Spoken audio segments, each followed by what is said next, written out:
Hello, Tadeo. Nania. We have so many wonderful questions from our viewers today. All right. The first one is you talk about how similar to when we wake up from a dream while we're asleep in physical reality, it is that when we die, we wake up from the physical back into who we are as a soul. From your perspective, does this process continue beyond that once we are awake as a soul, or are we totally awake?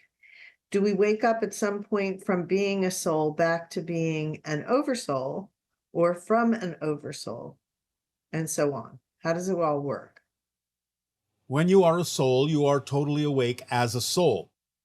You can connect to the oversoul. You can start to experience points of view from the oversoul. The idea is not so much that you wake up as the oversoul, for both will exist simultaneously in the realm of spirit, in the realm of non-physical reality. But you can have experiences as if you are seeing from the oversoul perspective.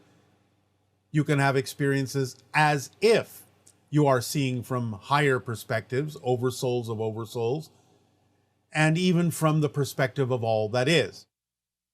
But it's not the same as waking up because you haven't forgotten who you are. Exactly in the sense of the connection between soul, oversouls of oversouls, and all that is. On that level, things start to exist more concretely in a simultaneous way, and you can have experiences of having the point of view and perspective of those other levels, but it's not the same as waking up to realize you are that. Okay, and what happens to the soul when we physically die? What do you mean? You become the soul. You are the soul. You wake up as the soul. Your body idea, your experience of physical reality remains within you as the soul. Remember, your body doesn't have a soul. Your soul has a body. So to ask what happens to the soul when we die is a question coming from the linear physical perspective, as if your body is, in a sense, more real than the soul. You are a soul, and when you die, in a sense, you absorb the experience you had within the soul of the physical being that you created within the soul. Again, similar to the idea of as you grow as an adult, you absorb the experience you had as a child. But you are now an adult. Yet you can call upon the experiences you've had as a child. So as a soul, you can call upon the experiences you had from the physical perspective, but all that happened within the soul. Okay, and if we are all living past and future lives in the present moment, then why is it that when babies are born, they need to relearn how to be human? They need to relearn the simplest things like how to talk, count, and interact with people. It is like they are discovering the world for the first time, but it's not the first time because we have many lives before and after. But it is the first time for that personality. Your sentence is mixing the idea of the physical persona and the soul's experience when you say we. So the idea is you are creating a new physical persona that is injecting itself into the experience of physical reality and choosing to forget who it is so it can rediscover who it is from a new point of view.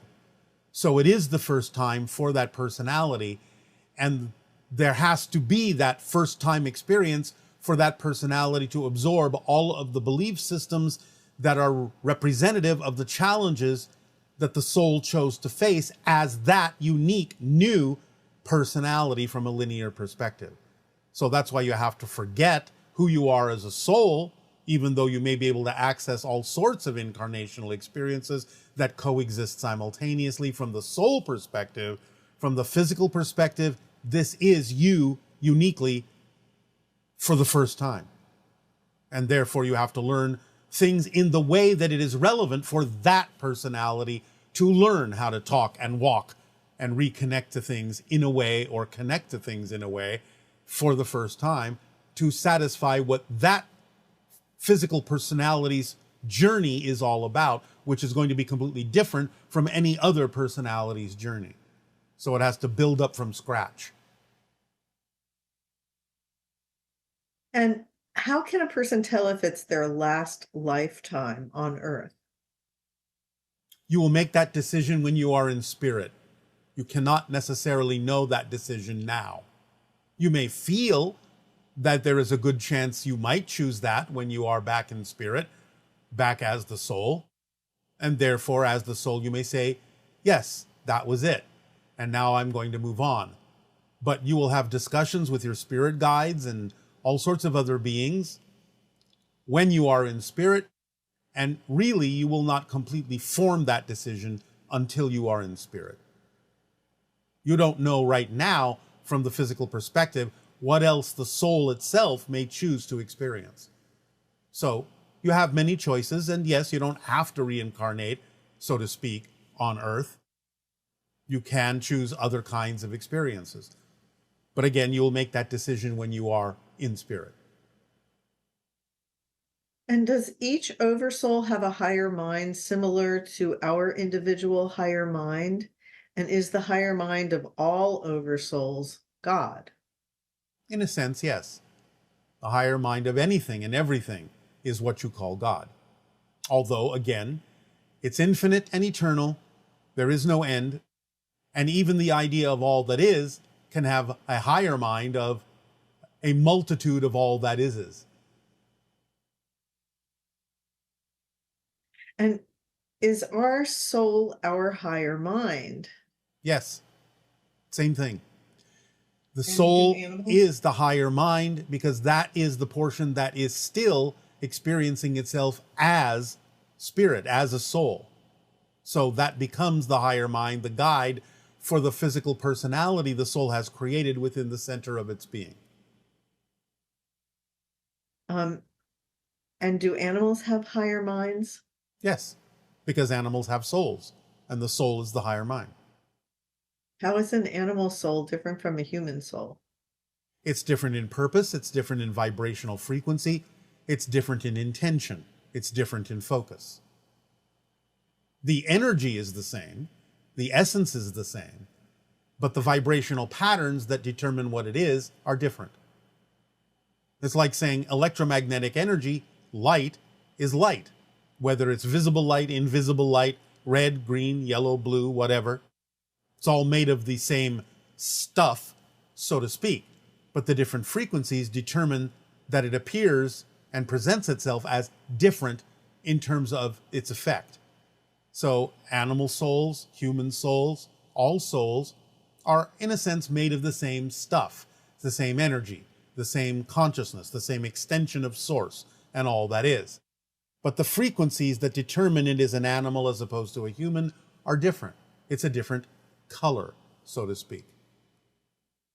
Can animals become humans or vice versa after they die and return to the physical world? There is a type of progression where, from your perspective, it can appear that an animal consciousness has evolved into expressing itself as something like a human consciousness. It is unlikely that human consciousness become animal consciousness in an incarnational sense. Human consciousness can perceive itself and experience itself as an animal consciousness, but not necessarily physiologically. It is something that happens on the spirit level, in the spirit realm, in a certain way that you can experience while you're physical, but it's not like you're actually incarnating as an animal physically. And are there an infinite number of souls to match one for each parallel human individual? Yes.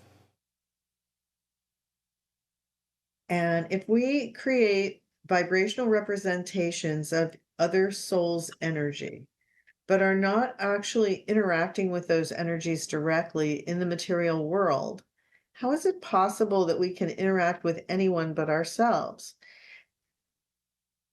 Because you're picking up on the vibrational frequency of another, and you are using that frequency in part to create or co-create the version that you're interacting with, made out of your energy. So when you make a simulation of another being, part of that simulation contains the frequency differences in that other being, so that they do in fact appear different to you.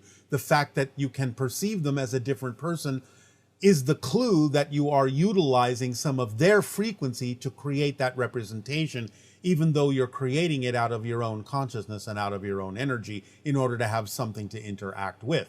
So the differences, the fact that you see it as a different person, is representative that you are incorporating into that simulation some of their frequency to represent themselves that way.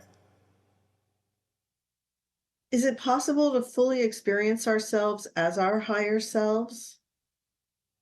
Yes, when you die. But you can have a version of yourself by getting very close to the idea, in the same way we have expressed that we are quasi-physical. On the chart that we have given you for this particular transmission, you will see the idea on the right-hand side of the fourth density human, where the physical mind has expanded back closer to being the level of the soul. And then you see above that the version that represents non-physical reality experience as an astral form or a near-death experience form. We are in the middle between those two, where we are very close to the idea of being the astral form, the spirit form, but we still retain physical attributes. That's why we are quasi-physical.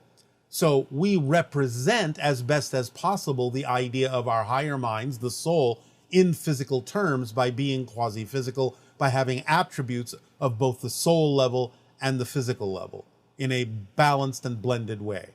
That's how you do it. It's not exactly the identical experience of being the soul, but it is a very close representation while still experiencing yourself to some degree as physical.